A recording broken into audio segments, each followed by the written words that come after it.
Ebeneza anatumia kompyuta na pia anaandika kwa kutumia pua kwa sababu mikono yake inatetemeka. Wapo wanaoamini kwamba ulemavu ni mwisho wa ndoto. Wapo wanaoamini kwamba changamoto ni sababu ya kushindwa. Lakini wakati wengine wanaona mwisho, wengine wanaona mwanzo.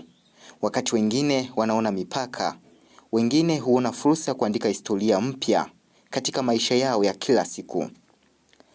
Lakini jibu litabaki kuwa uwezo hauishii pale mwili unaposhindwa.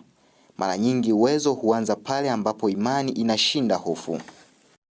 Kuna maisha ambayo hayaanzi kwa urahisi, lakini kuna safari ambazo tangu siku ya kwanza hujaa majaribu, machozi na maswali mengi yasiyo na majibu. Lakini pia kuna watu ambao hawaruhusu mazingira yao yaamue mwisho wa hadithi zao. Na hii ni safari ya Ebeneza Julius Levoyo, kijana ambaye hakuruhusu hali yake iamue maisha yake. Aliamua kupambana, aliamua kuamini, aliamua kusimama pale ambapo wengi walidhani angeanguka, na zaidi ya yote aliamua kuishi ndoto yake.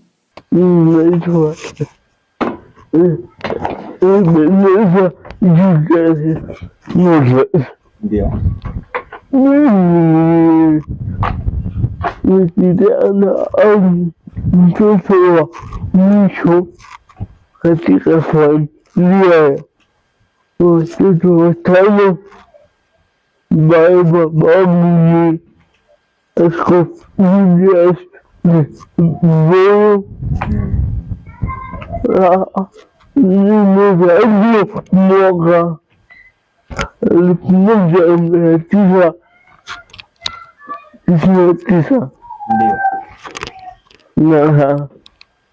Na historia yangu ndefu, lakini namshukuru Mungu. Licha ya changamoto ya ulemavu wa mwili, kijana huyu ameweza kutumia pua yake kuandika kitabu na kuithibitishia jamii kuwa watu wenye makundi maalum wanaweza pale wanapowezeshwa kwa kidogo na kutokujiona wanyonge kwa hali wanazozipitia. Lengo la kitabu, kwa kitabu ni utabiri wangu mimi binafsi. Ndio. Sikumwandikia mtu yoyote.